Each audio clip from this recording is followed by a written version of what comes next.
Olá pessoal, estamos aqui para mais uma aula. Na aula de hoje nós vamos começar a falar sobre ondas sonoras. As ondas sonoras são ondas mecânicas que se propagam em gases, líquidos ou sólidos. Nos gases e líquidos elas são sempre longitudinais, enquanto que nos sólidos elas podem ser longitudinais ou transversais. Aqui, nessa aula e nas próximas, a gente só vai estudar as ondas sonoras longitudinais. Como a gente sabe, a gente não consegue ver essas ondas sonoras, mas elas essencialmente são análogas às ondas longitudinais numa mola, como a gente estudou algumas aulas atrás.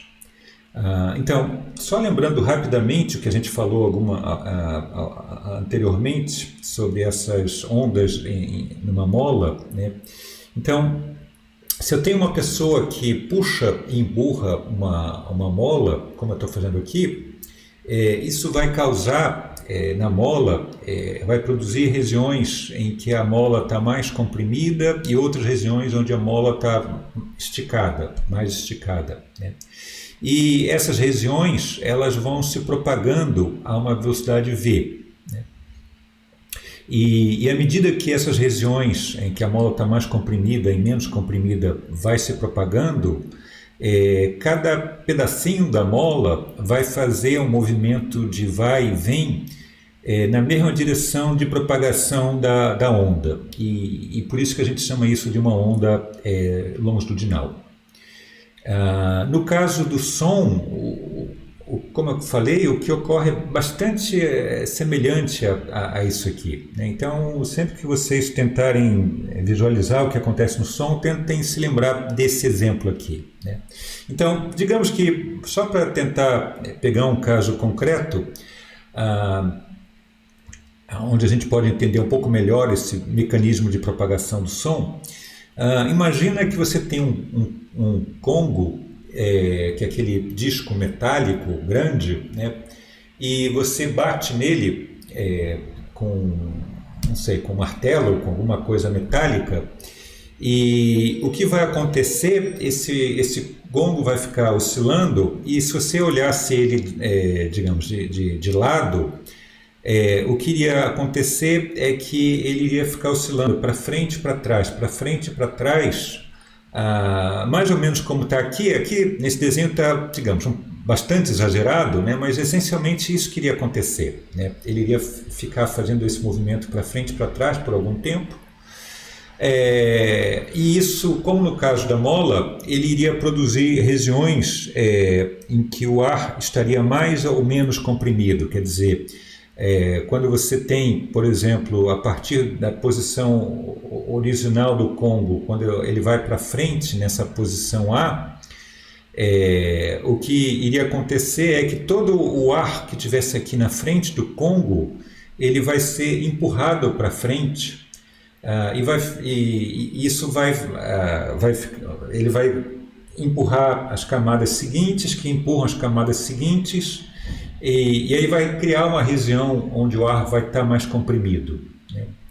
E aí depois ele vai voltar para trás até essa posição B, e aí você vai criar uma região onde o ar vai estar rarefeito, né? Porque todo aquele ar que estava nessa região exatamente em frente ao congo, ela foi empurrada para frente. Então, quando ele volta para trás, você vai ter uma região com ar mais rarefeito. E aí depois ele volta novamente para a posição A e repete esse ciclo, né? Que é exatamente como acontece lá quando você puxa e empurra uma mola, né?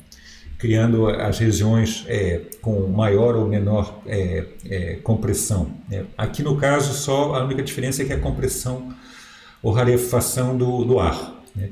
E à medida que essas regiões onde o ar está mais comprimido ou rarefeito vão se propagando, o que acontece com as moléculas, elas vão fazendo um movimento de vai e vem, como aconteceu lá na mola, né? Não é que a molécula vai junto com essa compressão, ela não vai junto com a compressão. As moléculas ficam oscilando, como a gente vai ver, a distância que elas oscilam realmente é muito, muito, muito pequena, de ordem de microns, né?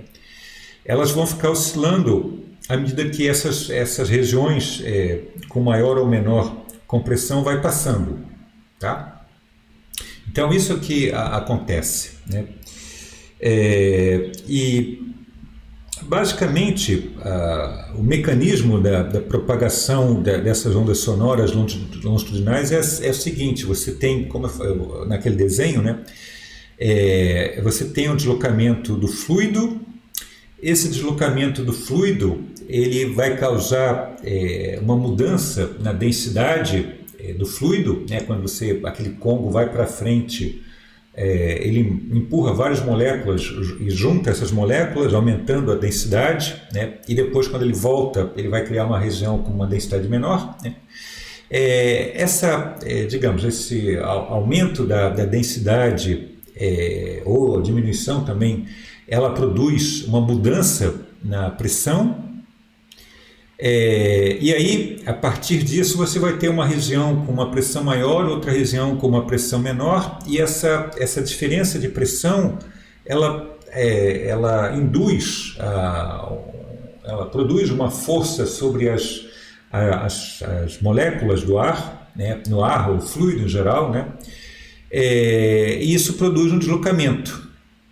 E aí, novamente, esse deslocamento vai mudar a densidade e aí você fecha um ciclo, né? Então, a grosso modo, é esse o mecanismo como a onda vai se propagando, essas regiões mais densas ou menos densas, né? Mais comprimidas ou menos comprimidas, né?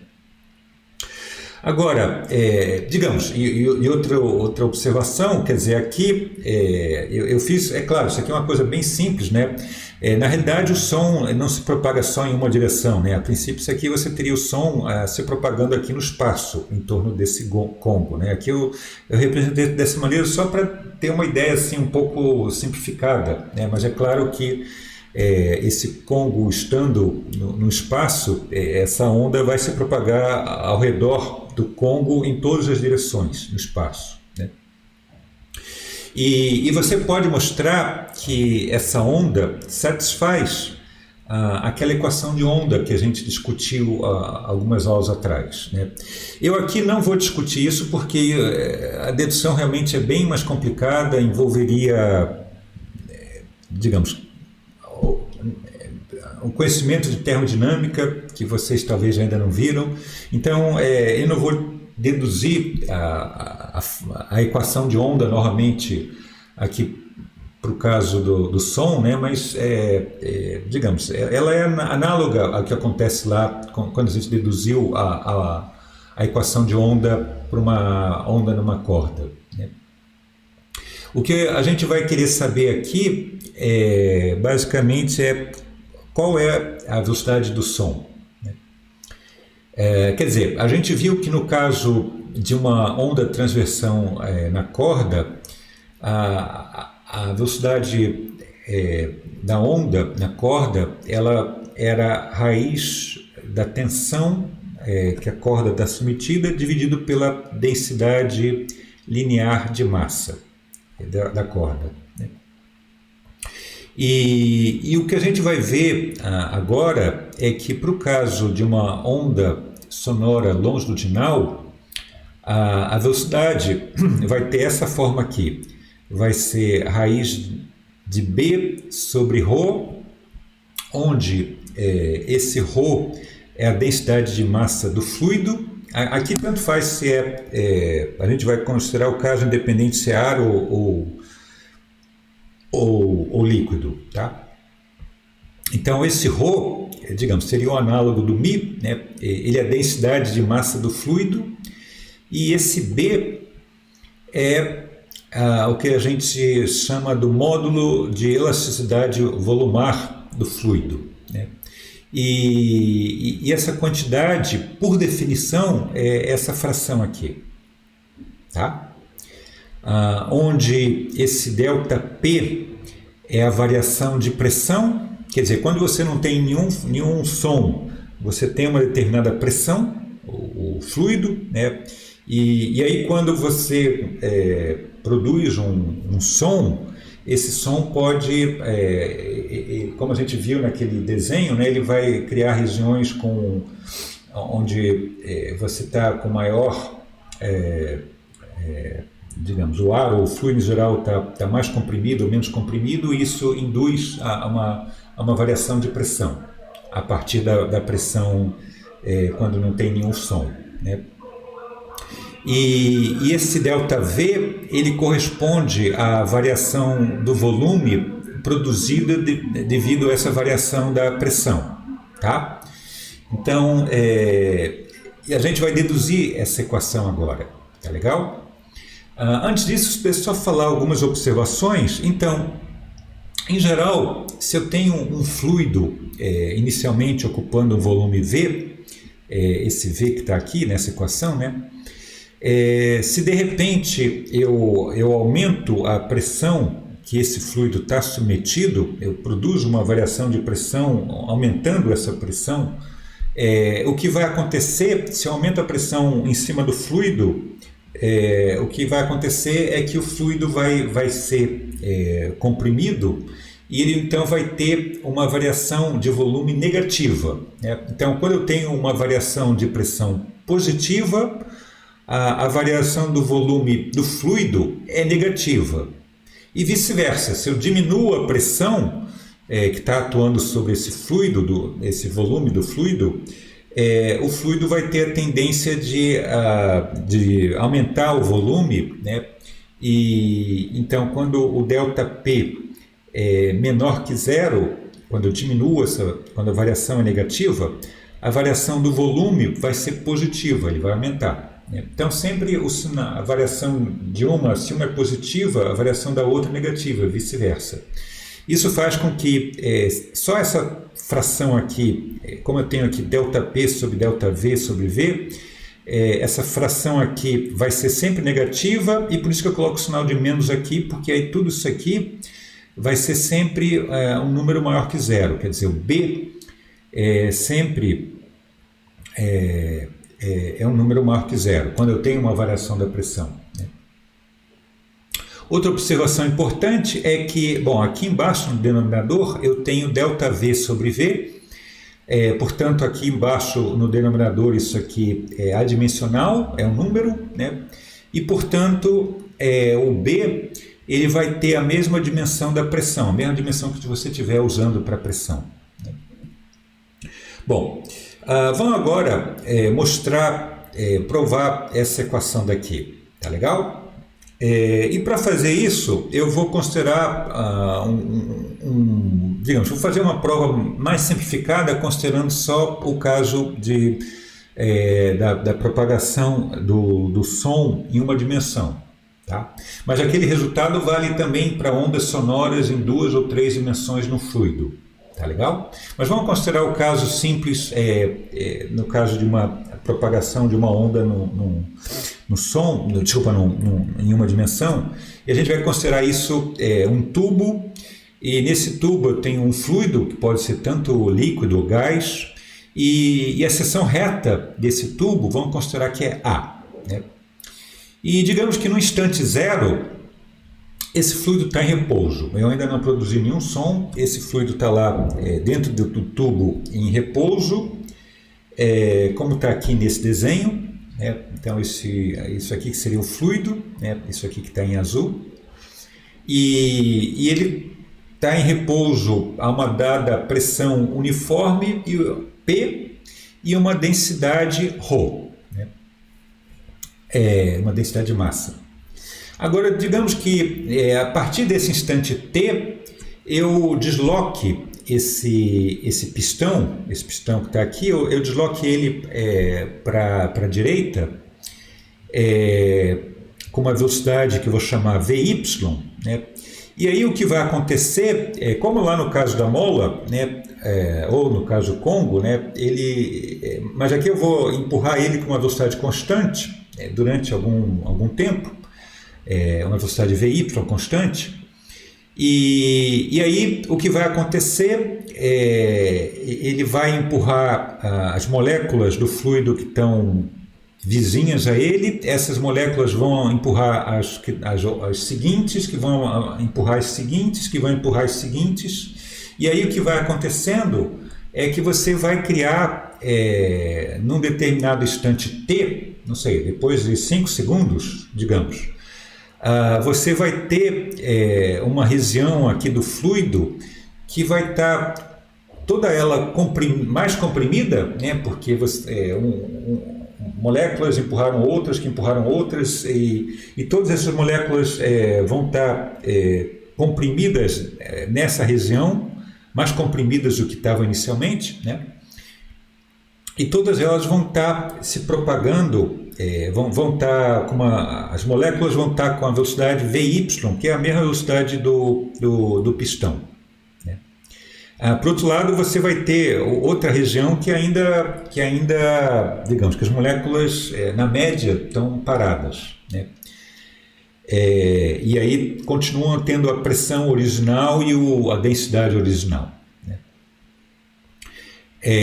E aí então você vê o seguinte, você vai ter, como eu falei, essa região aqui que você já está com o fluido mais comprimido, e essa outra região em que o fluido está menos comprimido, né? Com a pressão original. E você tem aqui a fronteira. Né? Bom, é claro que, digamos, vocês devem saber que se eu tenho, digamos, aqui nessa situação original, que eu tenho esse fluido aqui com uma pressão P, de maneira geral, se eu tenho alguma coisa que faz uma pressão P numa determinada área A, como está aqui, esse pistão aqui, ele está sofrendo uma força, o valor da força que ele sofre é o valor da pressão aqui desse fluido multiplicado pela área A, que é a área aqui desse pistão. Né? E aí, é claro que para eu conseguir mover esse pistão, eu vou ter que produzir uma força maior do que essa força PA, que esse fluido aqui está fazendo em cima desse pistão. Né? Então, digamos que eu faça uma força que seja P mais delta P, quer dizer, eu aumente a pressão, quer dizer, a força, como eu falei, você sempre pode escrever a força como a pressão multiplicada pela área, né? Mas eu considero que aqui, como a área é igual, vista dos dois lados, né? Do lado de dentro e do lado de fora do pistão, né? Se você tem uma força aqui do lado esquerdo que é maior, significa que, em termos de pressão, você tem que ter aqui uma pressão maior do que o que está aqui desse lado, né? Do lado direito. Então, digamos que essa força daqui do lado que está sendo que está atuando no pistão, seja tal que você possa escrever ela como P mais delta P vezes A. E aí, digamos, eu vou querer calcular essa força bom, a partir daqui a gente vai obter essa velocidade, mas antes disso, vamos só calcular algumas quantidades que vão ser importantes. A primeira coisa que é importante é saber qual é a massa desse fluido que já está comprimido, né, nessa região daqui. Então, qual é a massa dessa região? A massa que está aqui nessa região, ela inicialmente, antes de você mover com esse pistão, ela estava ocupando aqui todo esse espaço. Né? E aí você empurrou o pistão e aí todo o fluido que estava nessa região foi comprimido para essa região aqui menor. Né? Mas como inicialmente ela estava ocupando todo esse espaço com um volume que eu vou chamar de V0, a massa dessa região daqui vai ser a densidade que o fluido tinha aqui inicialmente, que eu falei que era ρ, multiplicada por esse volume V0. Isso que seria a massa que está aqui. E como eu falei, essa aqui corresponde à parte do fluido que já está em movimento com uma velocidade Vy igual ao do pistão. E agora, quanto que vale esse V0?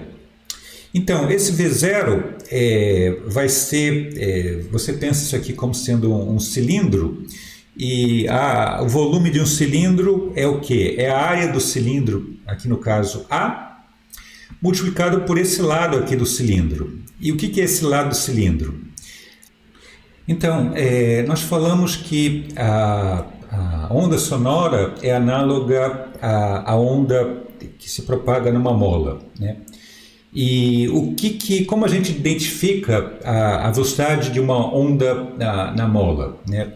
A velocidade da onda na mola, ela seria a velocidade, por exemplo, que essas regiões aqui, tanto faz essa ou essa, a velocidade com que essas regiões mais comprimidas estão se propagando, né? Então, aqui no caso do som, da onda sonora, você tem a mesma coisa. A velocidade da onda, não das moléculas, né? A velocidade da onda.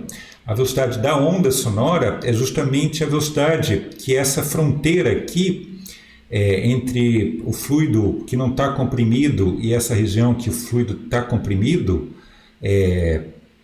a velocidade da onda é justamente a velocidade dessa fronteira se propagando entre essas regiões, né? A parte onde o fluido está comprimido, né? Você pode identificar dessa maneira, né? E aí, o que é essa distância daqui? Essa distância aqui seria a distância, se eu estou aqui no instante t, é a distância que, digamos, inicialmente a fronteira antes de você ter realmente o som, a onda sonora, a fronteira estaria aqui, né? E à medida que você vai empurrando esse pistão, a fronteira vai se propagando, e essa distância daqui é justamente a distância que essa fronteira percorreu. E essa distância nada mais é do que a velocidade do som, da onda sonora, de modo geral, multiplicado pelo instante t, porque aqui nessa figura eu estou considerando que eu estou no instante t, né? Então, esse volume aqui, V0, que eu estava comentando antes, vai ser essa área A multiplicado por esse comprimento aqui, que é a velocidade da onda sonora vezes o instante t, né? Então, como eu escrevi aqui, o volume inicial daquele fluido V0 vai ter essa forma, e aí a gente pode jogar aqui nessa expressão, e aí a gente pode escrever a massa desse fluido comprimido, que está em movimento, vai ser ρ VT vezes a área A desse cilindro. Bom, outra coisa importante que a gente vai usar daqui a pouco é qual é o momento linear de todo esse fluido aqui que já está em movimento, né?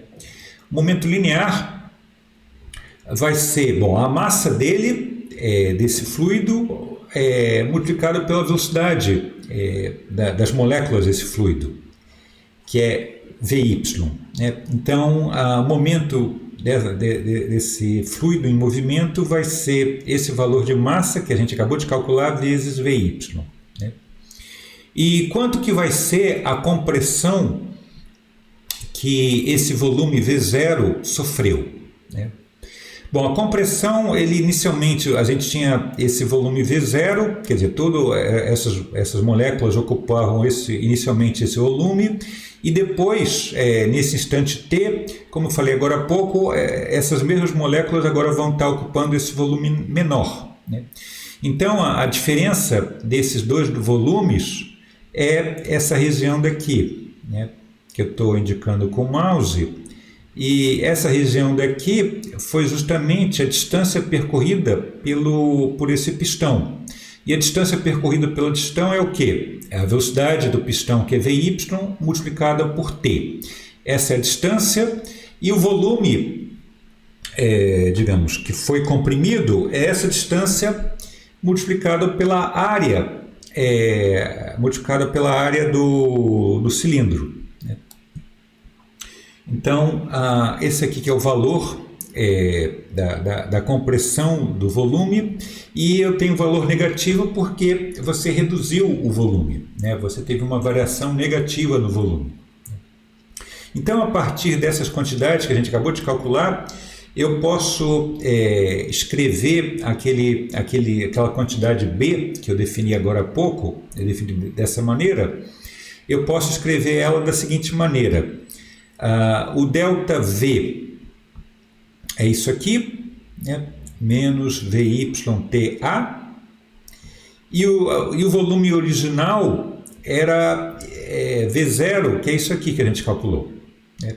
Eu dividindo esse ΔV por V0, o que vai acontecer? O A cancela com A, o T cancela com T, vai ficar só VY sobre V com sinal de menos, né? Mas esse sinal de menos cancela com esse sinal de menos, então aqui embaixo vai ficar VY sobre V, como está aqui.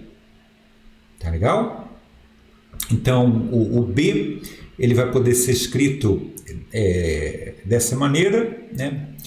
E o que a gente vai querer fazer agora, eu vou querer ver qual é a força total que está atuando naquele fluido comprimido, né? E quanto que vale a força total que atua nesse fluido?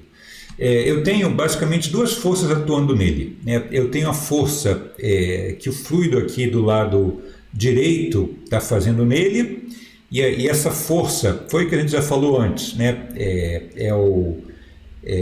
Você pode escrever exatamente como a pressão que esse fluido aqui do lado direito tem vezes a área, né? E é uma força no sentido negativo, né? Apontando para a esquerda. Por outro lado, eu tenho que esse pistão faz uma força nesse fluido comprimido, que era o que eu falei antes, era P mais ΔPA multiplicado por A, e essa força é no sentido oposto, apontando no sentido para a esquerda, para a direita, desculpa, eu sempre confundo direita e esquerda, desculpe. Então a força total que esse fluido vai estar sofrendo vai ser, como elas estão em sentidos opostos, essas duas forças, vai ser a diferença dessas duas forças, né? Eu vou ter aqui, vai ser isso aqui, né? E essa diferença aqui eu vou ter P vezes A, que cancela esse menos P sobre A, e vai sobrar só ΔPA, né? Agora, esse ΔP, eu posso usar esse resultado que eu escrevi agora há pouco e escrever esse ΔP em termos desse B, né?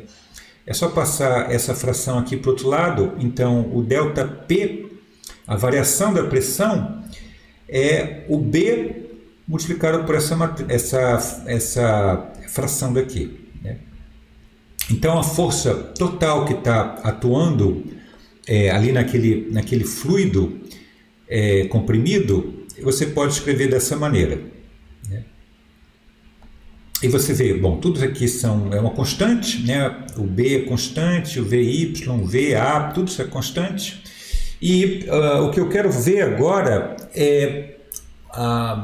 digamos, eu tenho uma força atuando ali, naquele fluido, né? E sempre quando eu tenho uma força atuando em algum objeto, essa força ela produz uma variação do momento desse objeto, né? Se eu tenho um objeto parado, eu começo a empurrar ele com uma força, esse objeto começa a se movimentar, ele começa a ter momento linear, né?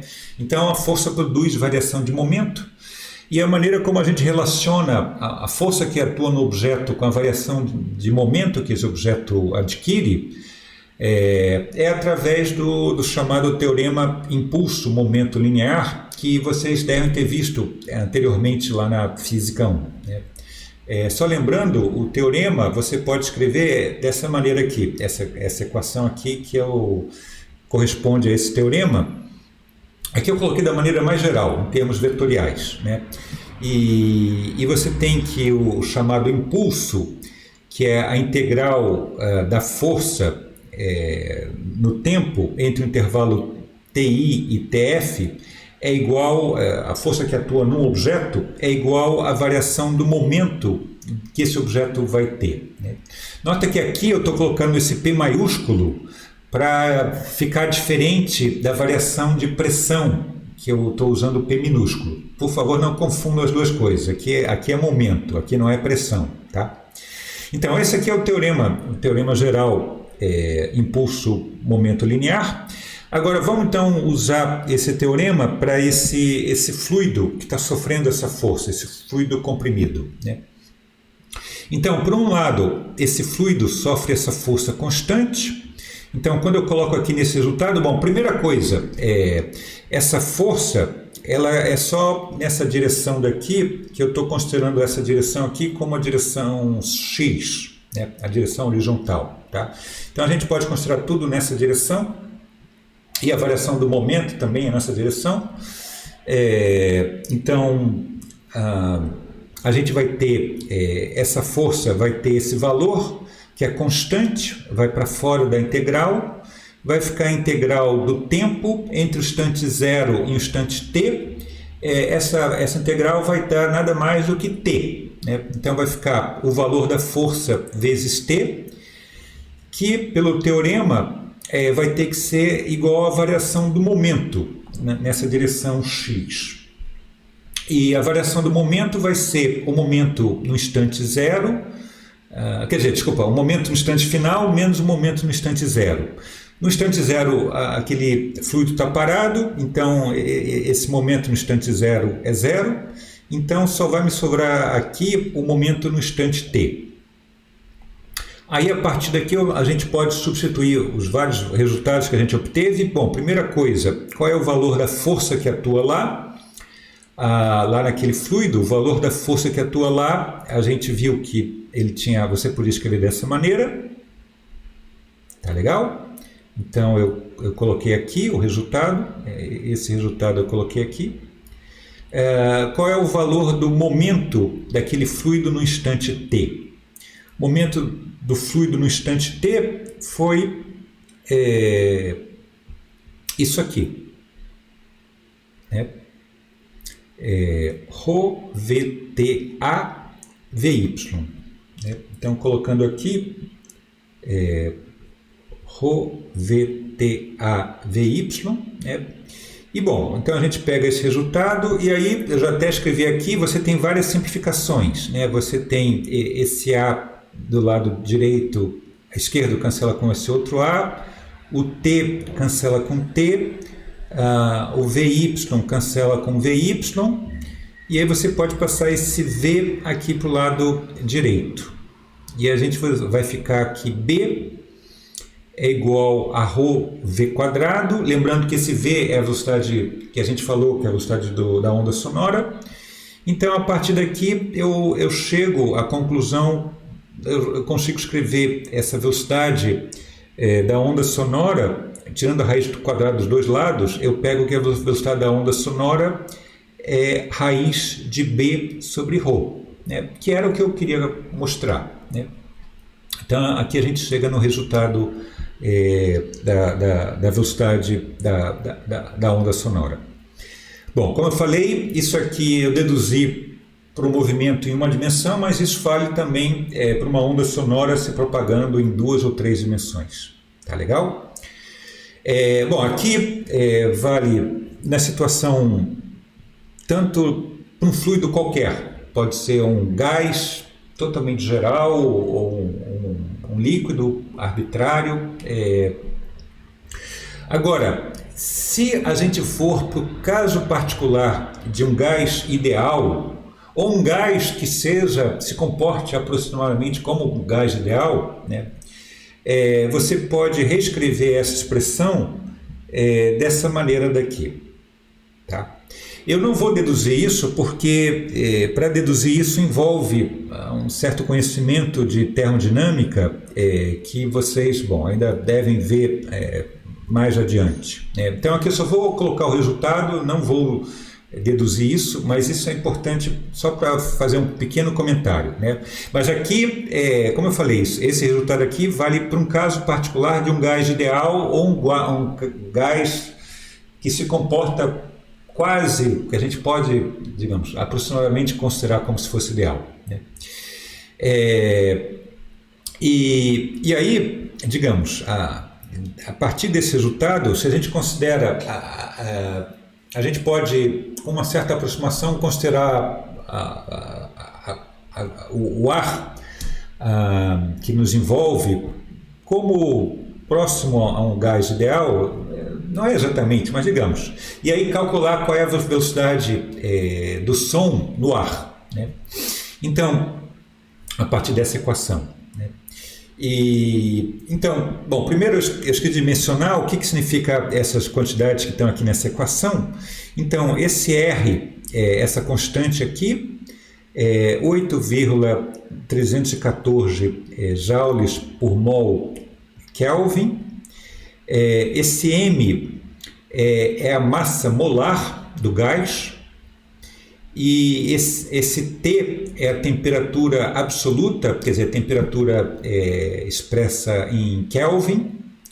E esse gama é a razão do que a gente chama dos calores específicos molares, com pressão constante dividido pelo calor específico molar com volume constante.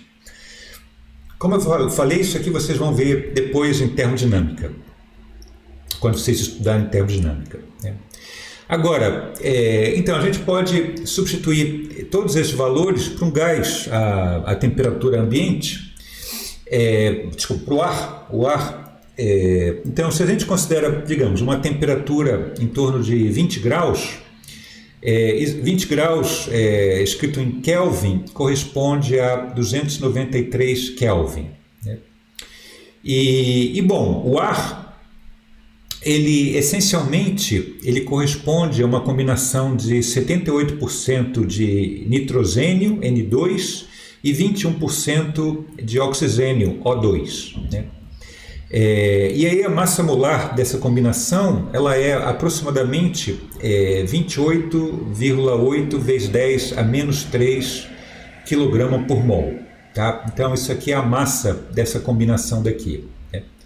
E além disso, você vê que essas moléculas são moléculas, tanto N2 quanto O2 são moléculas diatômicas. E vocês vão aprender em termodinâmica que para moléculas diatômicas, esse gama aqui corresponde a 7 quintos, e 7 quintos é 1,4, né? Então, para o ar, a gente pode considerar aproximadamente que o gama vale 1,4, e se você substituir todos esses valores nessa expressão daqui, você obtém isso aqui, né? Eu já coloquei aqui o resultado, né? O V vai ser raiz desses números. Se você toma essa raiz quadrada, você pega 344, que a grosso modo a gente pode aproximar para 340 metros por segundo, tá? Então, isso realmente é mais ou menos o valor que a gente observa da velocidade do som, né?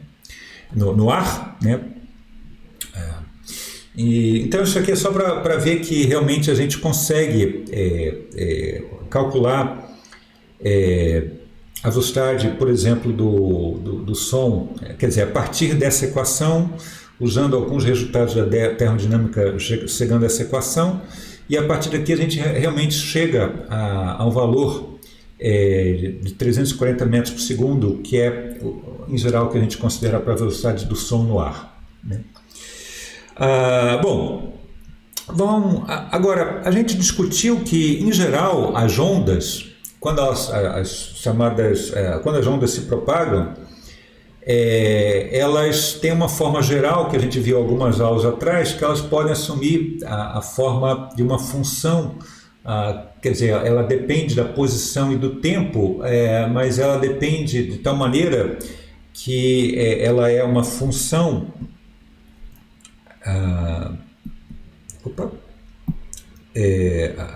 As ondas em geral, elas podem ser escritas dessa maneira, né, quando as ondas estão se propagando com uma velocidade v. Né. Bom, aqui eu estou colocando só o caso em uma dimensão, mas, como eu falei, né, a gente está em geral falando de uma dimensão porque é mais simples, mas você pode estender isso para mais dimensões.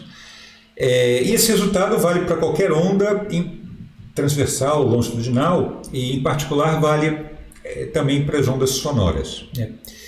E como a gente falou anteriormente, a gente, para uma função desse tipo, a gente sempre pode escrever ela como uma combinação do que a gente chamou de ondas harmônicas, que são ondas em que que tem a forma ou de um cosseno ou de um seno, quer dizer, essa função aqui seria um cosseno ou seno. Né?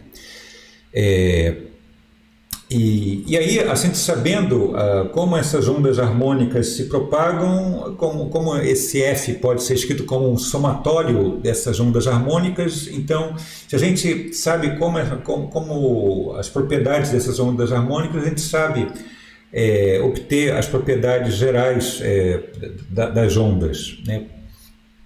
Então, vamos considerar o caso das ondas sonoras harmônicas. Né? Porque a gente sempre pode decompor uma onda sonora arbitrária, como um somatório dessas ondas. Né?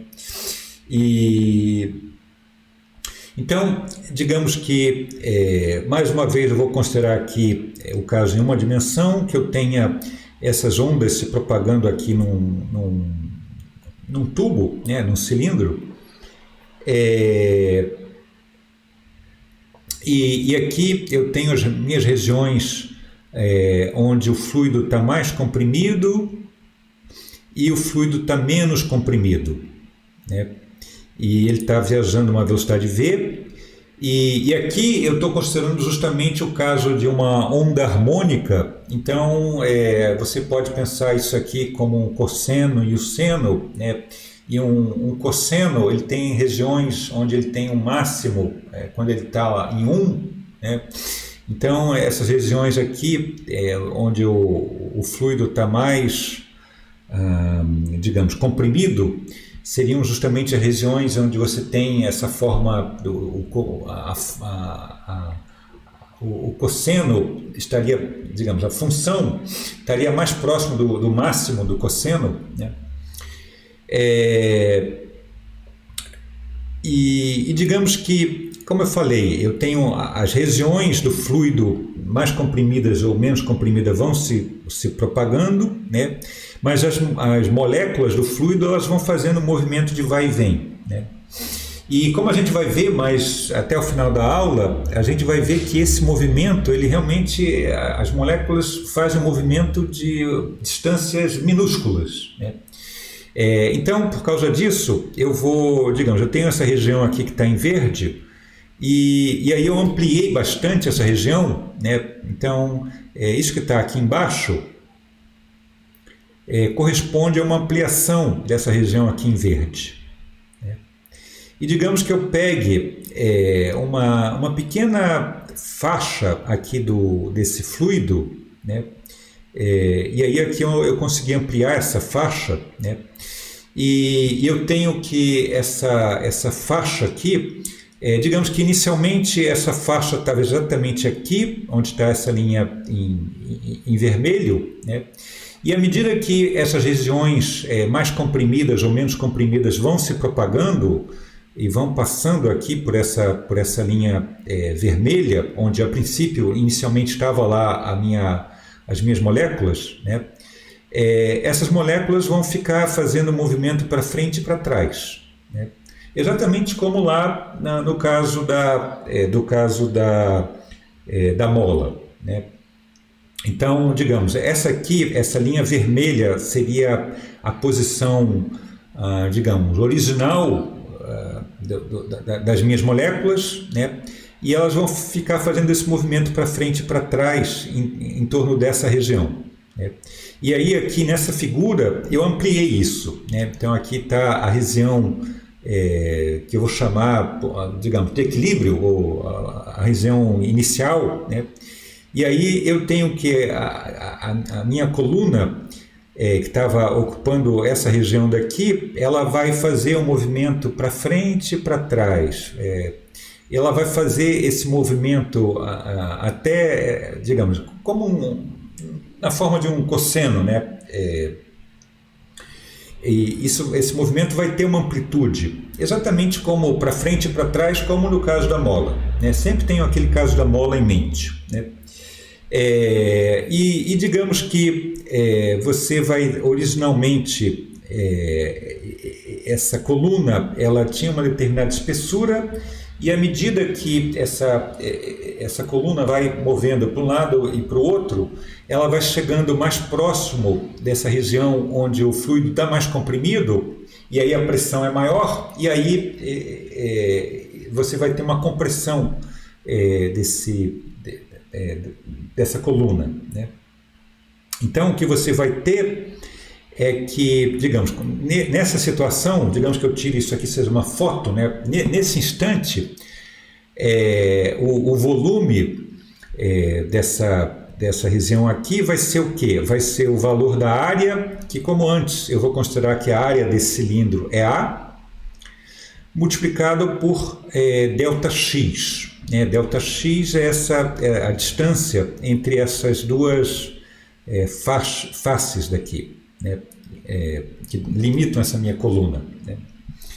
E quanto que foi a variação do volume? Quer dizer, inicialmente eu falei que a minha coluna estava aqui, em torno dessa linha vermelha, e aí você pode imaginar, tem essas duas faces, né? E aí quando elas movem para a esquerda, elas vão entrar numa região em que a pressão é maior, e aí você tem esse volume é comprimido, né? E o quanto ele é comprimido significa que a distância entre essas duas faces mudou, né? Você teve uma variação, digamos, a área é a mesma, essa área aqui não muda, é a área do tubo, né? O que muda é que inicialmente esse volume tinha uma distância entre essas duas faces, né? E aí depois, quando ele vem para aqui mais próximo da região onde o fluido está mais comprimido, essa distância entre as duas faces é menor, né? Elas ficam mais próximas. Então eu vou chamar de ΔS essa diferença, esse deslocamento, o quanto a diferença, o quanto diminuiu, né, da distância entre essas duas faces, né? Bom, e agora, como eu falei, no caso dessa onda harmônica, você vai ter esse movimento de vai e vem aqui dessa coluna, né? Essa coluna vai ficar oscilando em torno dessa posição aqui, que eu chamei de posição de equilíbrio, digamos assim, né? Como no caso da mola, né? E essa oscilação, para o caso da onda harmônica, como a gente já discutiu há algum tempo atrás, a onda harmônica é quando aquela função f corresponde a um cosseno, né? E você pode escrever a onda harmônica em geral dessa forma, né? Agora, o que é esse S aqui? Esse S, ele corresponde a esse deslocamento que esse tubo faz nessa direção, né? Essa direção daqui, a gente vai chamar essa direção da direção X, né? Então, esse S é esse deslocamento que esse tubo faz nessa direção X, né? Para ser mais preciso, eu deveria escrever isso aqui de X, né? Porque é um deslocamento no X, né? Mas se você colocar um X de X e T, ia ficar uma coisa talvez um pouco confusa. Então eu chamo de S, eu uso uma letra diferente. Apesar de ser um deslocamento na direção X, eu chamo isso de S, né? E o que é esse SM? Esse SM é a amplitude máxima de deslocamento, né? como foi quando a gente discutiu a onda, no caso lá da onda numa corda, mas só que lá era um movimento transversal e aqui é um movimento longitudinal, né? Então, essa aqui que seria a forma dessa onda sonora, quer dizer, a gente pode descrever essa onda sonora em termos do deslocamento das partículas, né, que compõem aqui o fluido, né? Essas partículas vão fazendo esse movimento de vai e vem à medida que as regiões de compressão vão passando, né?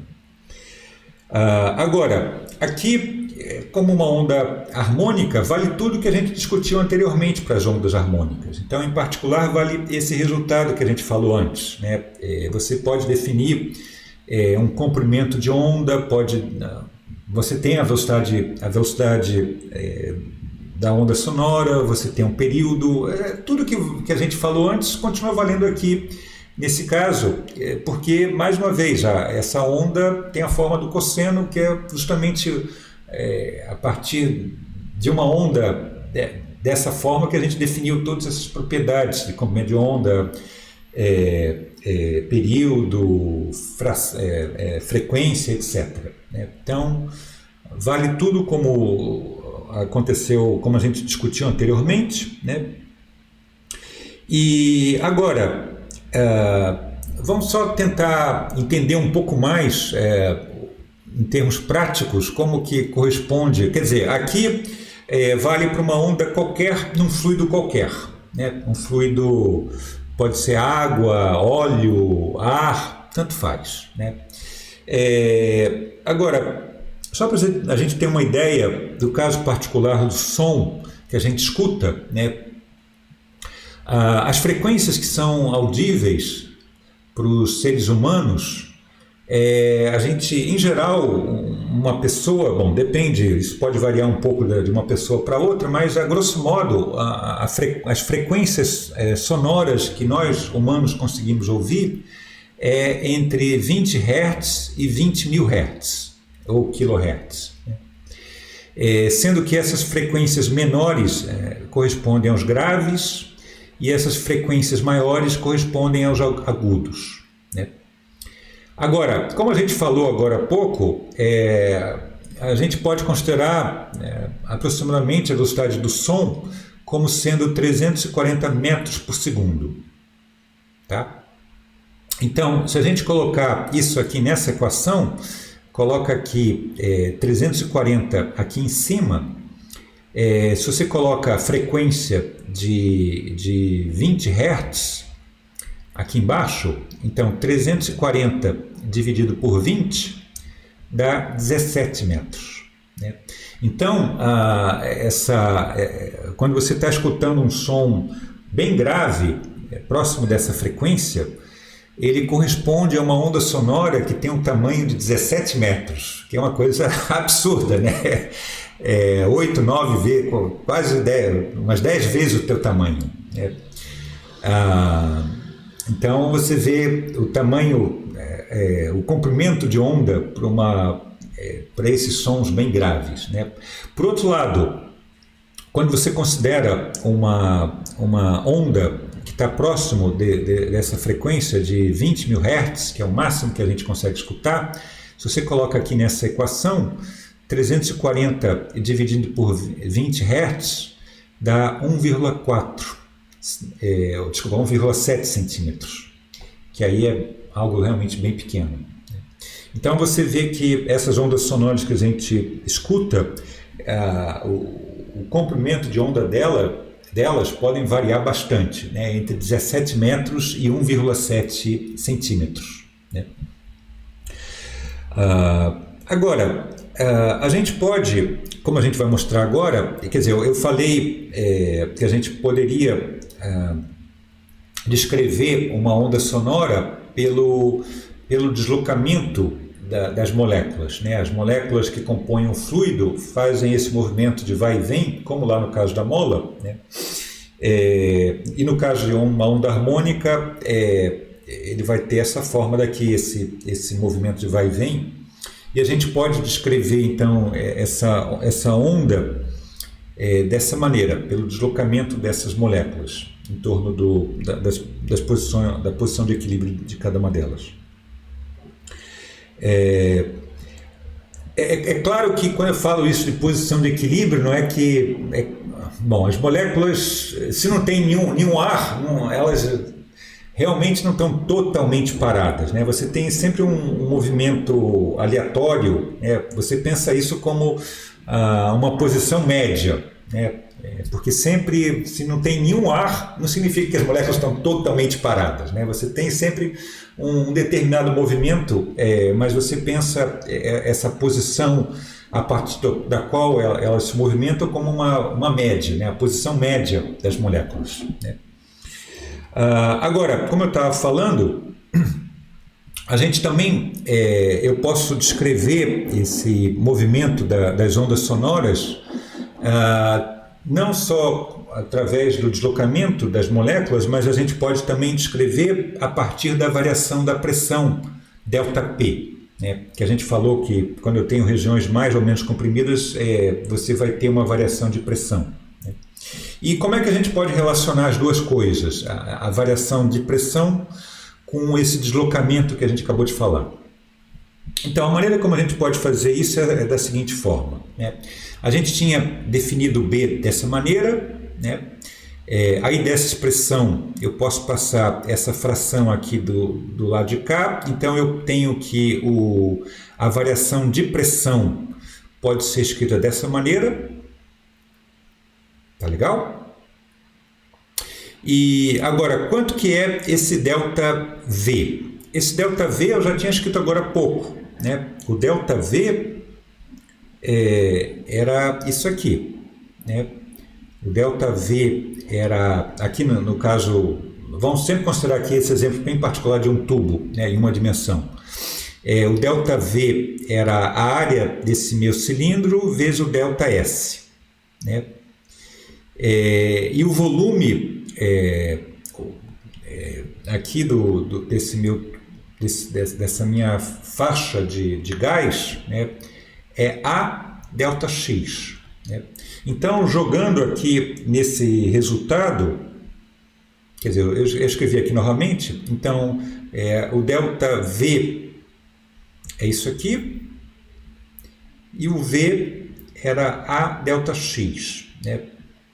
Então a gente pode jogar nessa expressão, vai ficar aqui em cima A ΔS e aqui no denominador vai ficar A ΔX. E aí a gente cancela o A do numerador, cancela com A no denominador, então vai ficar menos B ΔS sobre ΔX, né? Agora, se a gente considera, a princípio aquele ΔX, bom, eu tomei um ΔX arbitrário, né, aquela minha faixa do fluido, né, mas eu posso considerar aquele ΔX tendendo para zero, e quando a gente faz isso, como vocês já estão cansados de saber, quando a gente eu tenho uma fração, e eu tomo essa quantidade aqui de baixo tendendo para zero, isso aqui vai me dar a derivada, né? A derivada dessa quantidade S sobre X, né? E agora, aqui, e o S, a gente já viu qual é a forma geral do S, né? Por causa de uma onda harmônica. O S, ele era escrito dessa maneira, né? Então, a gente pode escrever o ΔP como menos B multiplicado por isso aqui, quando eu tomo o ΔX tendendo para zero, e isso aqui vai dar a derivada, né? Mas aqui eu escrevo essa derivada dessa maneira, essa derivada curvilínea, digamos assim, que é o que a gente chama da derivada parcial, porque, a princípio, essa função aqui ela depende tanto da variável x quanto da variável t, né? Então, aquela fração, quando a gente toma o x tendendo para zero, eu mantenho o tempo fixo. Isso é a definição da derivada parcial, né? Então, por isso que eu escrevi a derivada dessa maneira, né? Porque a gente está considerando que o tempo está fixo, né? E aí basta, então, para pegar o delta, a variação da pressão, basta a gente tomar a derivada do S, né? E o S tinha essa forma daqui, né? Onde, como eu falei antes, esse SM é amplitude e essa amplitude é constante, né? Então, essa amplitude vai aqui para fora da derivada, vai ficar a derivada desse cosseno. A derivada parcial, ela atua aqui só nesse termo aqui, né? Então, quando a derivada atuar aqui no cosseno, vai me dar um seno. E aí depois, quando ela atuar aqui dentro do que está aqui dentro do argumento, do cosseno, eu vou obter um K aqui do lado de fora, né? Então vai ficar, o S vem aqui para fora, o K vem aqui para fora, e a derivada do cosseno é menos seno. Então o menos da derivada vai cancelar com esse outro menos. Então a variação da pressão da onda sonora, ela vai poder ser escrita dessa maneira. Ela vai ser, se a minha onda harmônica do deslocamento das moléculas é escrita em termos de um cosseno, a variação da pressão vai ser proporcional a um seno, né? E aí tudo que está aqui na frente, você vê que, bom, esse P é constante, o K também o K dessa onda, que é uma constante, dessa onda harmônica, e a amplitude também é uma constante, e aí você identifica tudo isso aqui como a amplitude dessa variação da pressão, né? E a gente vai chamar isso aqui de um delta PM, né? Por que eu estou colocando aqui esse índice M? Porque esse M é o valor máximo em módulo, né? Que essa variação da pressão pode ter, né? Da mesma maneira que lá SM é porque isso é o valor máximo em módulo que o deslocamento vai poder ter, né? Então a forma, digamos, para essa onda sonora, ela pode ser também descrita como eu falei, por essa variação da pressão. E essa variação da pressão vai ser escrita dessa maneira, né? Nota que sempre quando eu falo isso, variação da pressão, é porque a princípio a gente tem aquela pressão que eu chamei de P, quando eu não tenho nenhum som, nenhuma onda sonora, e aí quando a partir do instante que eu passo a ter uma onda sonora, aquela pressão pode ter uma variação tanto positiva ou negativa, né? A mesma coisa que acontece aqui, digamos, se está tudo silêncio, não tem nenhum som produzido aqui no ar, eu tenho, digamos, a grosso modo, a pressão atmosférica, né? Mas aí quando eu começo a falar, produzindo som, esse meu som vai, essa onda sonora, ela produz uma variação de pressão a partir da pressão, da pressão atmosférica, né? Quando não tem nenhum som aqui nesse ambiente que eu estou falando. Tá legal? Então, para o caso da onda harmônica, essa daqui que é a forma como essa variação de pressão acontece, né? E, bom, como eu escrevi aqui, esse delta PM, ele pode ser escrito dessa forma. Essa combinação do B, do K, da onda sonora, e do SM, da amplitude do deslocamento lá das moléculas do fluido. Agora, você pode escrever isso também de uma outra forma, que é a seguinte: a gente viu agora há pouco que a velocidade do som, ela num fluido, ela é raiz de B sobre ρ, né? Então, a gente pode usar isso para, no lugar desse B, eu substituo o B, quer dizer, a partir daqui eu tomo quadrado, e você tem que, o B vai ser o quê? Vai ser V quadrado ρ, né? Então eu posso também reescrever essa expressão em termos da velocidade do som dessa maneira, né? Então, a amplitude da variação de pressão pode ser escrita como a velocidade do som ao quadrado, a densidade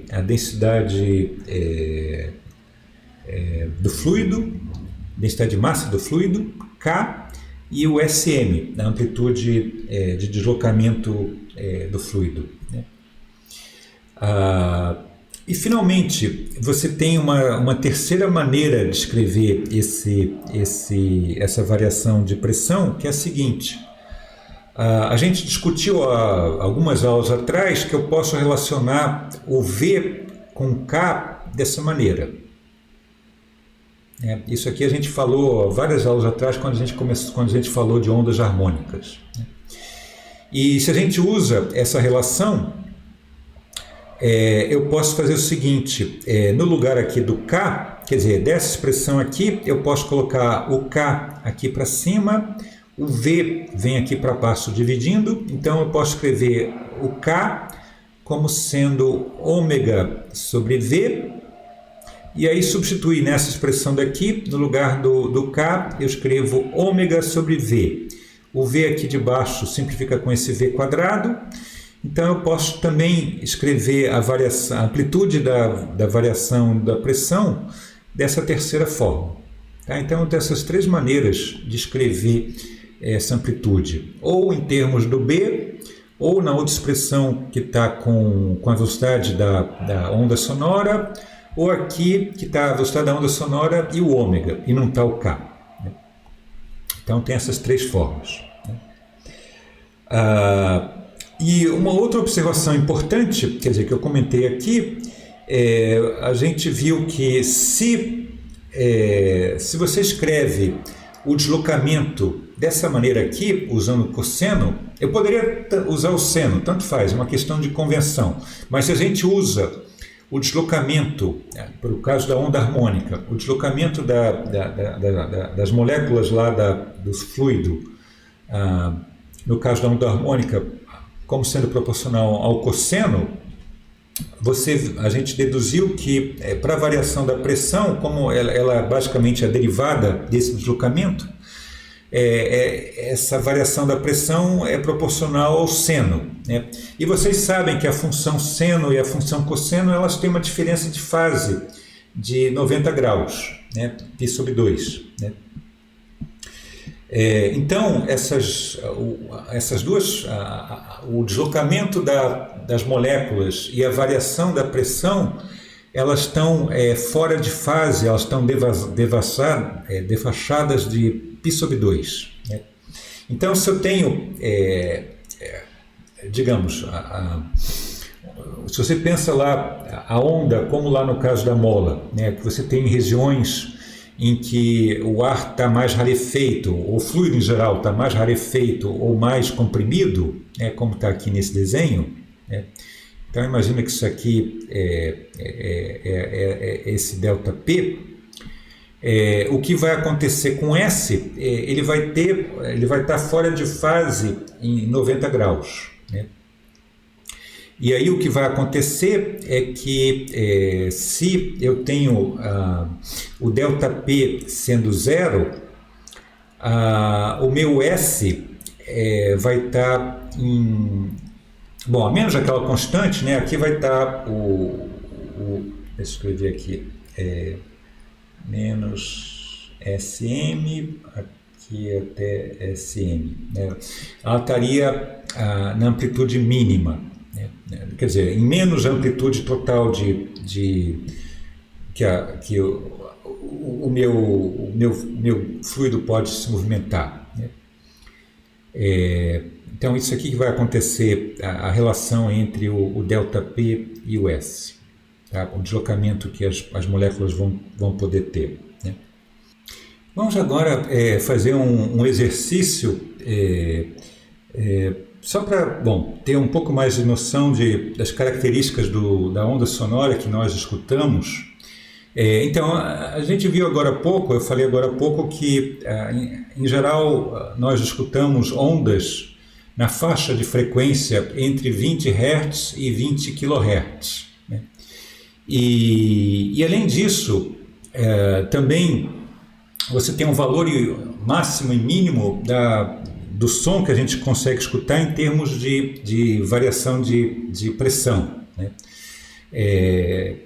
Digamos, se o som é muito, muito, muito, muito alto, vai chegar a um ponto que até pode danificar o ouvido de uma pessoa. Né? Então, o máximo que o ouvido humano consegue tolerar é um som em que o ΔP, a variação de pressão, é de 28 Pascal.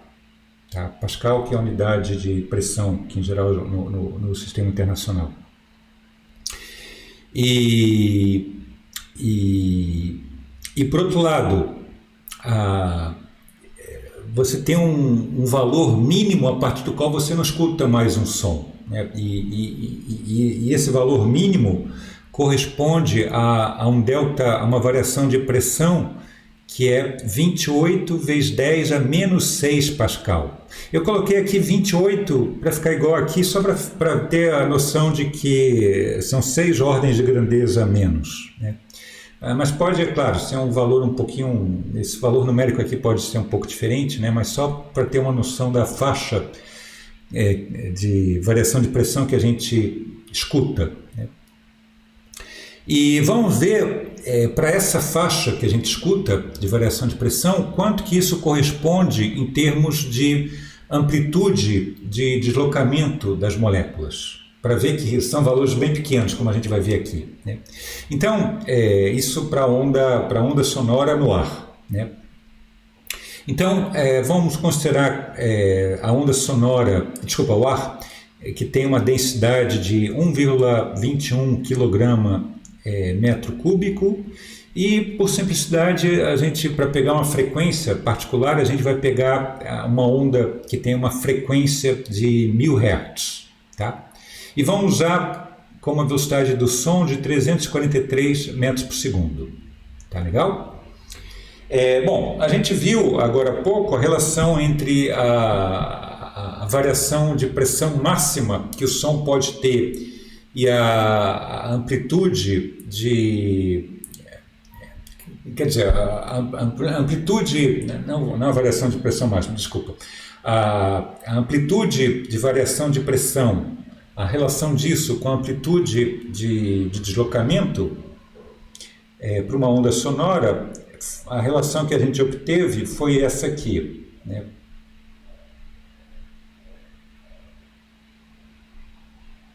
Isso que a gente acabou de deduzir. Né? Então, a partir daqui, a gente pega aqui a amplitude de deslocamento da onda sonora vai ser o quê? Vai ser delta PM dividido por V ρ ômega. Né? E bom, a gente já viu há várias aulas atrás que o ômega pode ser escrito como 2π vezes a frequência, né, para uma onda harmônica qualquer.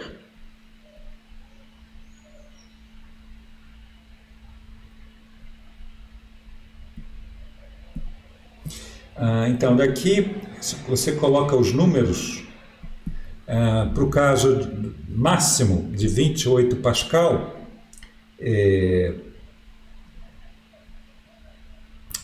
A velocidade do som vamos considerar 343 metros por segundo, o ρ 1,21, depois vou ter lá 2π e considerar a frequência de 1000 Hz. Bom, se você coloca tudo isso aqui na calculadora, o resultado que você vai obter vai ser 1,1 vezes 10 a menos 5 metros. Né? Que é um valor bem pequeno. Né? Isso aqui são 11 microns. Né?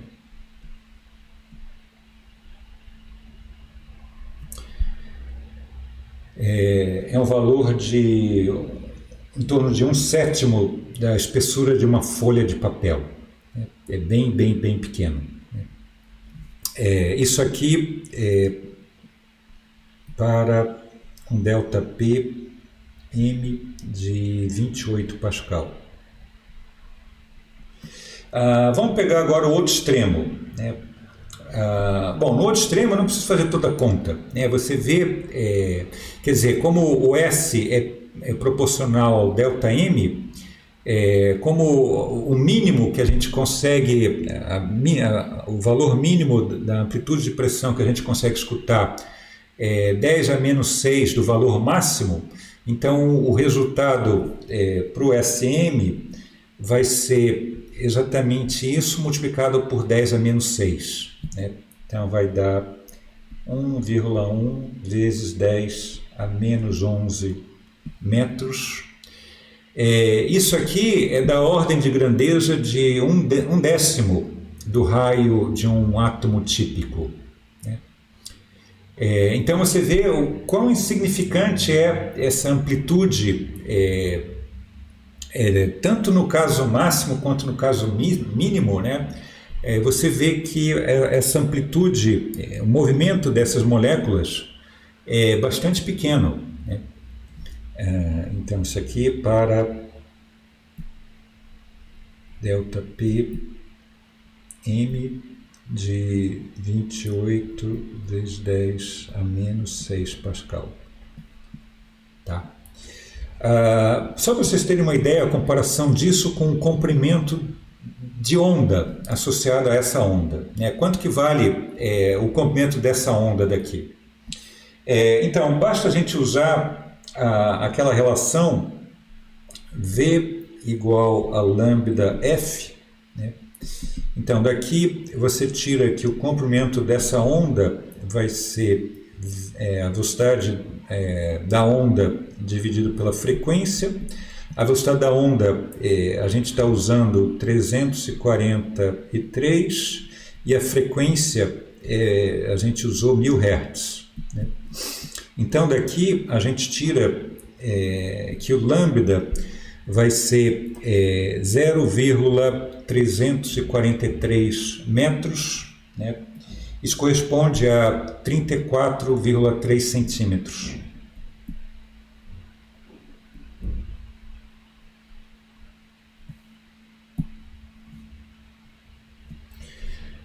Então vocês veem que também, mesmo em comparação ao comprimento da onda, essa amplitude máxima nos dois extremos é muito, muito, muito menor do que o comprimento dessa onda, o comprimento de onda dessa onda. Tá?